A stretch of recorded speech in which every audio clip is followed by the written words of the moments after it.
In Shetal's kitchen we gather around. Fresh ingredients we have found. We're cooking simple every day. Healthy meals the joyful way.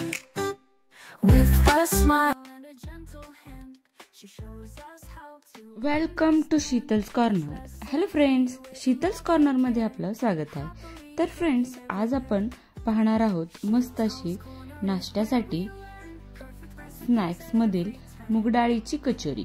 मुगडाळीची kachori घरी बनवणं अतिशय सोपी गोष्ट आहे. तर पटकन अशी कचोरी कशी बनवायची, अगदी खस्ता कचोरी कशी घरच्या घरी बनवायची याची साधी सोपी रेसिपी यामध्ये सांगितलेली आहे. ही रेसिपी पूर्ण पाहिली तर तुमच्या नक्की लक्षात येईल. तर प्रथम या ठिकाणी 2 वाटी इतक्या मैदा घेतलेला आहे.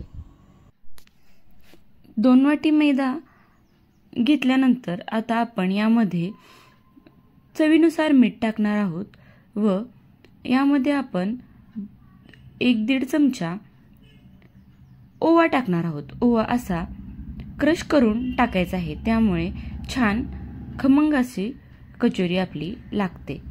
तर चवीनुसार मीठही टाकून घ्यायचं आहे व 2 वाटी मैद्याला किमान अर्धी वाटीला थोडंसं कमी आपण तूप टाकणार आहोत. तूप व थोडं तेल टाकलं तरीही चालू शकते जर आपल्याकडे उपलब्ध नसेल तर. पहिल्यांदा पाणी न टाकता छान या सगळ्या गोष्टी मिक्स करून घ्यायच्या आहे. अगदी प्रत्येक मैद्याच्या कणाला तूप लागेल असं मिक्स करून घ्यायचं आहे. आता गोळा करून घ्यायचा आहे. जर गोळा तयार होत असेल तर आपलं पीठ छान तयार झालेले आहे. तर आता ज्या वाटीने आपण मैदा घेतलेला आहे त्याच वाटीतून आपण पाणी घेणार आहोत आणि आपल्याला फार पाणी वापरायचे नाही, त्यामुळे यातीलही पाणी उरते. तर हळूहळू पाणी टाकत आपण ज्याप्रमाणे चपातीची कणिक मळतो त्या पद्धतीनेच ही कणिक मळून घ्यायची आहे. तशी ही सॉफ्ट मळून घ्यायची आहे. तर आता ही कणिक मळून घेत असताना एकदम पाणी ओतायचं नाही, थोडं थोडं करूनच पाणी ॲड करायचं आहे. तर आपलं अर्ध्या वाटीपेक्षा कमीच पाणी आपल्याला या ठिकाणी लागलेले दिसते. तर मळून घेतल्यानंतर मात्र ही छानपैकी मळून घ्यायची आहे. थोडंसं तेलाचा हात लावायचा आहे किंवा तुपाचा हात लावायचा आहे व छान मळून घ्यायची आहे. तर आपली ही कणिक छान मळून घेतलेली आहे आणि कणिक दाबल्यानंतर ती वर येताना दिसते आहे, त्यामुळे आपली कणिक छान तयार झालेली आहे. तर आता ही साईडला ठेवून द्यायची आहे, झाकून ठेवायची आहे. तर आता आपल्याला अर्धच वाटी पाणी लागलेले दिसते. तर मुगाची डाळ 2 तास भिजत ठेवायची आहे पाण्यात, आणि जर आपल्याला तितका वेळ नसेल तर आपण 1 तास गरम पाण्यामध्ये टाकून लगेच ते करायला घेतलं तरीही चालू शकते. तर ही मूगडाळ पाणी काढून, यामध्ये पाणी टाकायचं नाही, पाणी काढून मग ही मोठी वाटून घ्यायची आहे मिक्सरमधून. साधारणपणे 1 वाटी मूगडाळ पुरेशी होते आपल्याला या 2 वाटी मैद्यासाठी. तर मैदा मळून झालेला आहे व मूगडाळ छान वाटून झालेली आहे. या ठिकाणी मोठी अशी बारीक करून घेतलेली धण्याची पूड आहे, त्याचबरोबर बडीशेप घ्यायची आहे, हळद, मिरची पूड, काश्मीरी मिरची पूड घ्यायची आहे, बेसन 2-3 चमचे घ्यायचे आहे. काश्मीरी मिरची पूड आपल्या आवश्यकतेनुसार घालायची आहे आणि लाल तिखट ही घ्यायचं आहे. त्याचबरोबर आमचूर पावडर आणि सोडा, कसुरी मेथी आणि आलं मिरची घ्यायची आहे. अशा प्रकारे सगळं सामान काढून घेतलेलं आहे व 2-2 चमचे साधारणपणे प्रत्येक गोष्ट काढून घेतलेली आहे. तर आता आपण त्यातील सारण बनवून घेणार आहोत. त्यासाठी 2 पळी इतकं तेल कढईमध्ये टाकलेलं आहे. प्रथम जिरे टाकून छान तडतडून घ्यायचे आहेत. यामध्ये बडीशेप ही टाकून घ्यायची आहे, ती मोठी अशी बारीक करून घेतलेली आहे. त्याचबरोबर 1.5 चमचा धनापूड टाकायची आहे, तीही मोठी मोठी करून घेतलेली आहे. तर 1 मिरची बारीक चिरून घेतलेली यामध्ये टाकायची आहे. त्याचबरोबर अर्धा इंच आलं असं मोठं मोठं बारीक करून यामध्ये टाकायचं आहे व चिमूटभर हळद तेलामध्ये टाकायचं आहे व थोडंसं हलवून घ्यायचं आहे. तर हलवून घेतल्यानंतर आपण 2-2.5 चमचे बेसनपीठ यामध्ये टाकायचं आहे. बेसनपीठ टाकल्यामुळे छान खमंग अशी आपली कचोरी तयार होते व आतील सारणही छान खाऊशी वाटते. बेसनमुळे एक वेगळा स्वाद येतो, त्यामुळे बेसन टाकून झाल्यानंतर ते छान परतून घ्यायचं आहे.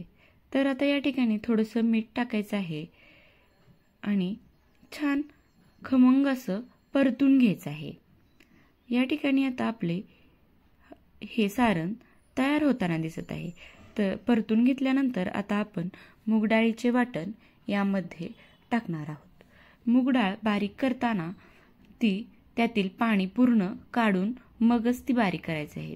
पाणी न टाकता मिक्सरमधून बारीक करायचे आहे, नाहीतर सारण मोकळे होणार नाही. तर आता मूग डाळीचे वाटण आपण यामध्ये टाकलेले आहे व ते हलवून घेतलेले आहे. तर जिरा पूड, काश्मीरी मिरची पूड व आमचूर पावडर आणि थोडंसं आपण सोडा खायचा यामध्ये टाकायचा आहे. आमचूर पावडर आणि कसुरी मेथी ही यामध्ये आठवणीने टाकायची आहे, त्यामुळे सारणाला अतिशय चांगली चव येते. सारण पूर्ण मोकळे होईपर्यंत छान परतून घ्यायचं आहे.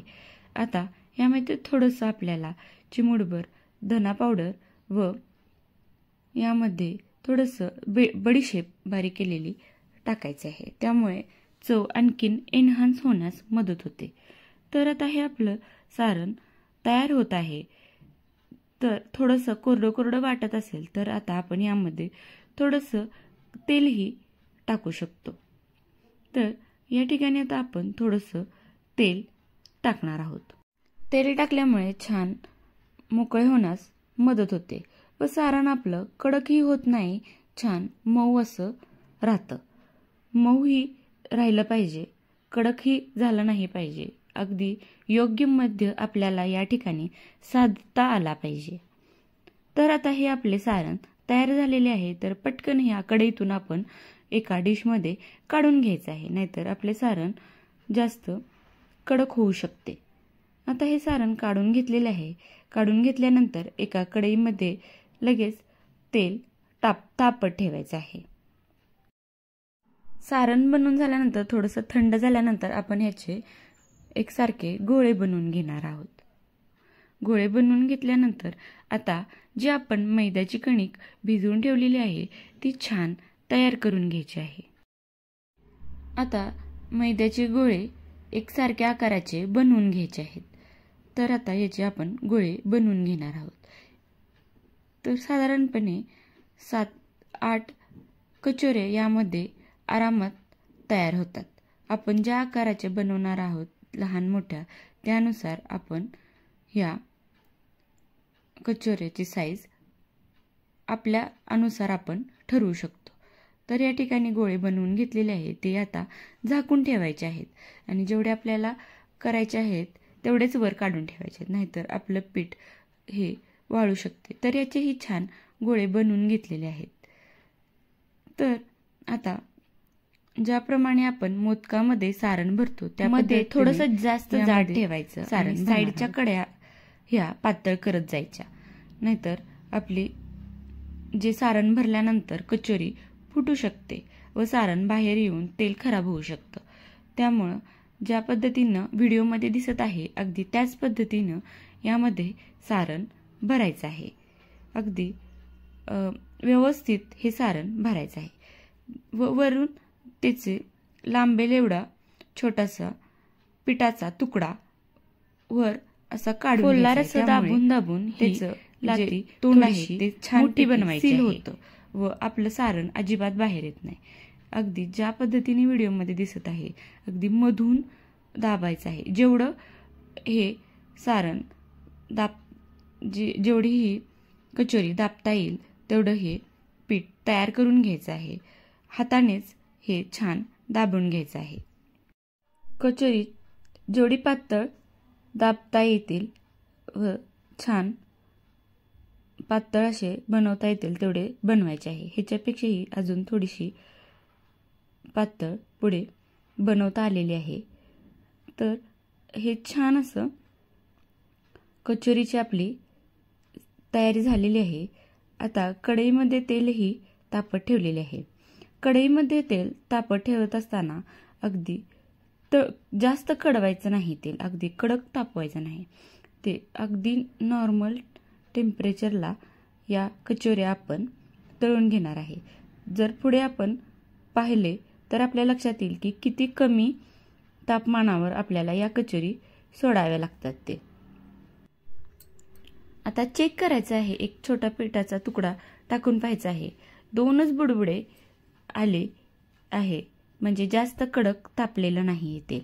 तर अशाच वेळी आपण या कचोऱ्या टाकून घेणार आहोत. आता आपल्या लक्षात येईल की अजिबातच तेल कडलेले नाही. या स्टेजला आपण कचोरी टाकणार आहोत. जर कडक तेलामध्ये जर या कचोऱ्या सोडल्या तर त्या बिघडू शकतात व आतून पीठ कच्चे राहू शकते. तर ज्या वेळेला कचोऱ्या आपोआपच वर येतील तेव्हाच झारा लावायचा आहे, अदरवाईज झारा लावायचा नाही. आता हळूहळू छान वर येऊ लागलेले आहेत.